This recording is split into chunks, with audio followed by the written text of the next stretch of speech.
The sun was setting as James puffed down the main line with a line of trucks in tow. The trucks were filled with scrap, all bound for the ironworks at Kildane.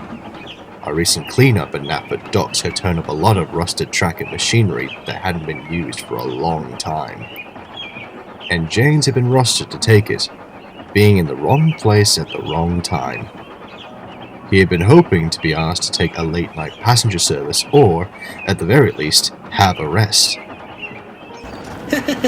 I'm surprised you're grumbling, James. Besides, we're full of metal in your favorite color. A truck called. Shut up! Rusty red is no color for a splendid engine such as myself. Sparkling crimson red is better. James snapped back. I really like your nose that one time with the bees. Another truck laughed. James wheeshed and snorted onwards, eager to put this job behind him once and for all. James arrived at the scrapyard just as the sun disappeared over the horizon. The air grew colder as he puffed closer into the smelting shed. I really don't like this. Neither do I, old boy.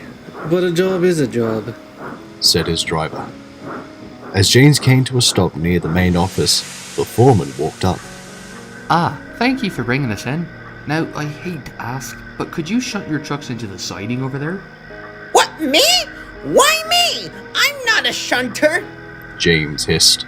Well, Ari and Bert are still being repaired. Some bad fuel this morning wrecked their engines. Thankfully, Thomas brought some later. After the repairs, they'll have the fuel to work with at least, he said before heading back to his office. James grumbled dreadfully as he shunted the train into the sidings. The trucks tittered cheekily as he did so. Hey, look, guys, the new shunter. Go on, Pete. This shunter is a big fat tender, and you know what they say. Tender engines don't shunt. Be quiet. James snorted as he bumped the trucks into the buffers. Trucks giving you a hard time? Said a voice. James looked over and saw a young man with a backpack standing near the line side. He had a camera in one hand, and his attention was focused on the small screen. James looked down at the lad incredulously. He was used to train spotters, but at this time of the evening, and in a scrapyard, he found it a bit odd, and he really wished he was pulling something more splendid than dirty trucks and dirty sidings. Yes? Now, pray tell, what are you doing here? This is private railway property, you know. Oh, I know. He sat his camera down and pulled a high-visibility vest from his bag. I have permission from the manager to record here as long as I don't do anything foolish. I'm here working on a project for a university. The Spirit of Steam, he said. James looked at the young man curiously. What kind of spirit do you mean? You're not talking about ghosts, are you? I am, said the young man. There have been many ghost sightings in photographs over the years. Such things as ghost orbs or even shadow figures showing up on digital photographs or on CCTV video footage. Where most people go to graveyards or old houses to find ghosts, I felt I'd try my hand at finding the ghosts of engines and rolling stock here. If none show up, I'll work on something else. James rolled his eyes. The very idea of ghosts was absurd. Sure, he had thought he had at times seen spirits, but those had been turned out to be real things like Percy covered in ice or something else. Well, you better be careful. A scrapyard is nowhere to play around, even at night. James's driver explained. I know. That's why I asked the manager. He said as long as I don't climb on piles of scrap metal, keep my safety vest on, and follow the safety guidelines, I can film here while it's closed. The young man then picked up his camera and snapped a picture of James and his crew. One for the memories, he said, chuckling. Then he wandered off into the mist. Strange lad, James said. I think it's interesting. I hope he's not too disappointed if he finds nothing, said the driver. Soon James was uncoupled, and he began to puff out of the siding. Suddenly there was a clang, and his wheels left the rails. They bounced along the sleepers for a moment before his driver put on the brakes. Bust my buffers! What happened? James asked. Then his driver got down and inspected. Some scrap metal must have tumbled off the pile onto the rails. You hit it and off you went. Oh, brilliant! Now what are we going to do? The driver and fireman headed to the office to speak with the manager. They returned with bad news. The breakdown gang won't be here till tomorrow, James. You'll have to wait here for the night, I'm afraid. Oh, lovely! James hissed. I was looking forward to a rest in my nice warm shed. And with that, James's crew left and went home. The smelters still hummed with activity behind him. The graveyard shift working into the night. Eventually, James felt his eyelids drop down, and the red engine fell asleep. A sudden hiss suddenly roused James from his slumber. He opened his eyes and looked around. The fog had become thicker, so thick that he could hardly see anything. Even the shapes of the buildings and trucks were lost in the gloom. Suddenly another hiss echoed in the yards, only this time it was accompanied by the sound of groaning metal. Hello? Is someone there? James called out. No one replied. Only the sound of more hissing, and this time puffing. Only the puffing sounded different each time. It sounded like 3 different engines, but each puff sounded like it was coming from everywhere at once. James felt a wave of nerves roll along his boiler. He felt surrounded all around, and what was worse, he didn't know who was surrounding him. Then he felt the ground shudder. Something big was coming. It had to be another engine, but in the fog, James couldn't be sure. The chopping and rumbling and screeching came closer and closer. Then, out of the corner of his eye, James saw a shape move in the fog past him. In the dim yard lights, it just looked like a dark shadow. The chopping was louder than ever, and the metal screeching sound, the sound of rusty wheels turning, sounded almost alive, like cries and moans. The shape moved past him, and then suddenly vanished. James gulped and closed his eyes tightly. It was just a dream.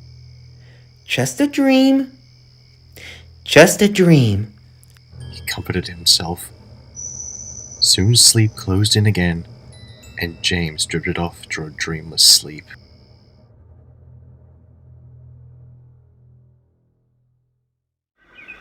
James was soon derailed and taken to the works to be looked over. After the inspection, the red engine was asked to take a passenger train when he got back to Natford. The run helped ease James's nerves, and he soon forgot about what he thought he had seen. A few days later, the young man came to see James and his crew at the sheds. He was there to show them the pictures he had taken. Check this one out first. He said as he passed them the photo he had taken of James and his crew. In the photo, they saw James and his crew with the smelter shed behind them. But next to James, with just a corner sticking out, was a faded-looking tender. It wasn't very clear, and it was a little transparent, like it had passed by the camera too quickly to be clearly captured. Now what's that? It looks like an engine's tender. I was the only one there. James said, rolling his eyes. Your camera must be faulty or something. And that's not all. The young man continued. He had brought his camera to the crew. The display screen showed one of the sheds in the ironworks, one of the yard lights, and piles of twisted scrap. It was all barely visible through the thick fog, the young man quickly explained. I was messing with some of the settings and forgot I'd switched it from picture mode to film mode. I tried to take a still picture, but it wouldn't click like it usually would, so I took out my second camera and went to photograph something else. I was only away for a few moments before, well, watch. He hit play on the camera, and the film played. The picture shuddered as if the camera was sat down. The voice of the man bemoaning his apparent misfortune, followed by the sounds of footsteps scurrying away. Then another sound came, a kind of puffing noise, followed by screeching metal. The screeching sounded intensely pained. James felt a cold shiver run down his back, and his mind thought back to that night as memories resurfaced. Then a big engine puffed across the screen. It was covered in rust, and had holes in its boiler that showed the boiler tubes. It rolled with a soft puffing sound, which at times sounded like 3 different engines at once. As it puffed past, no fire could be seen in the smoke box. The only light seemed to come from the little red tail lamp on its tender. Slowly, the engine rolled away from the camera, into the darkness, its red tail lamp the only thing in sight. Then the light flickered off, like someone had just flipped a switch. I later came back and turned the camera off, but you saw it, right? The young man asked. Yes, we did. Said the driver. Are you sure you didn't alter this video? James asked, his voice quivering. What? Why do you think I would do that? You university kids are too clever. That engine might be nothing more than a broken old model toy being pushed through a model railway set done with fancy editing. I'm serious. The student insisted. While I may be clever, I'm not this clever.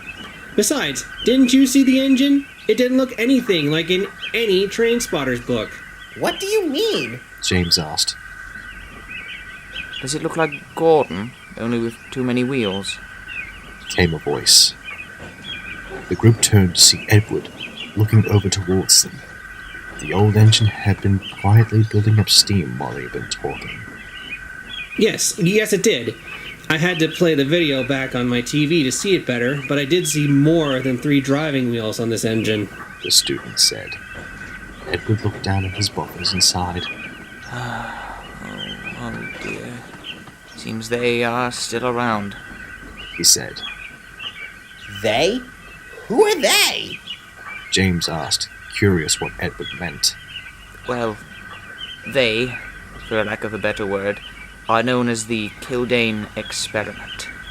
A tragic tale that took place long ago, and one that no one at the smelters dare speak of. The group looked on as the old engine continued. The Kildane experiment began in 1966. Following the second act of the Beeching Acts, many engines were withdrawn from service and scrapped before their time. Young engines sent to old sidings to rust away and be cut up. It happened so quickly, scrapyards on the other railway became filled to capacity.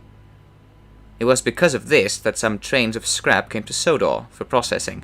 This was before our line became a heritage railway. That summer, a young but eccentric engineer from Crovan's Gate came to the scrapyard looking for work. Following this young man's employment, strange things began happening. Workers would sometimes come to begin cutting up a scrap engine, only to find that someone had already started, as many parts were missing. Soon it wasn't just parts, as a whole scrap engine vanished once. For a time, no one could explain what was happening. It seemed as if the engine ceased to exist. Even receipts recording their arrival at the scrapyard would vanish. Police would occasionally patrol the scrapyard by night to keep watch for any break-ins, but none were reported. We were soon to find out what became of those parts. It was during one night when I'd just arrived with a delivery of petrol for the generators. We were just shunting them into their siding when suddenly there was a scream from one of the nearby sheds. The front doors flew open, and out came the young engineer, badly burnt. Before anyone could ask him what had happened, something big puffed out of the sheds in a cloud of steam. It was a monstrous-looking scrap engine. It had no face, just a rusty smokebox door. Its boiler and cab were from an A1, mounted crudely atop a 9F's chassis, pulling a rusty old tender behind it. Steam hissed and smoke billowed from its funnel and from its cab, which seemed to glow bright yellow. The hissing was pained, and at times it sounded like 3 engines puffing at once. The monstrous creation slowly puffed its way down the siding before coming to a stop on the points, when its corroded suspension springs finally snapped. When the paramedics and the police arrived, they asked the engineer what he'd been doing. He said he was trying to create a new engine that could revitalize steam on the mainland. He'd gotten a hold of the engine parts from the ironworks. using the place as a parts shop where he could scrounge up all the spare parts he could ever want. During his days off, he would sneak into the yard and steal more engine parts to complete his project. He managed to steal the complete scrap engine using a heavy hauler lorry owned by his brother, Frederick Packard, father to Jenny Packard, in fact. To hide his work, as he knew that all this scrap would be very valuable, he stole and altered receipts from the office to make it seem like no scrap engines had ever been delivered or engines arrived with fewer parts. He'd been in the process of test firing his creation when the water glass burst, spraying scalding steam and water all over him. His goals were terrible and foolish, and for his trouble he would endure many painful surgeries that would end up costing him the use of one of his hands and a lifetime of horrible scars. I sat nearby so I could provide my testimony. During this time, the scrap engine made many terrible noises as it cooled down. Sometimes it was a murmur, other times it sounded like screams. The screams of 3 voices calling out for their end to come. The mess of engine parts was soon dragged away and cut up. But it seems that isn't the end. Edward said, pausing. The men and James stared in shock at the story so far, and while they didn't know what to say, they had a feeling they could tell what would be coming next. Edward then continued. Workers would say that they heard the sound of hissing and clanking around the yard during the night shift, like the sound of 3 engines puffing at once, but it wasn't just puffing sounds. Voices crying out for the end to return. At their rest had become disrupted.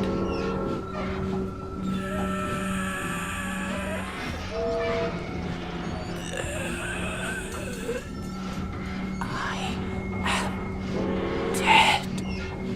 Awaken me, or let me rest, for I was, and I am.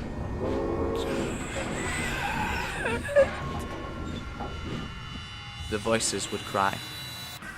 It seems that engineer, and using whole parts of deceased engines, disrupted their rest, and now they roam the smelters yard seeking for their end to come. But it never will. James and his crew looked at the student, who just stared at his camera. His face was still a stone, taking on an ashen appearance. He eventually looked up. Well, He said eventually. I guess my video was a success. James couldn't help but silently agree. Eventually the student left, and he puffed away to pull another train. He did so quicker than usual, almost as if he was eager to take his mind off of something. For weeks to come, the red mixed traffic engine shuddered at the sight of scrap trains. No one asked why, and no one would ever know why. No one but Edward.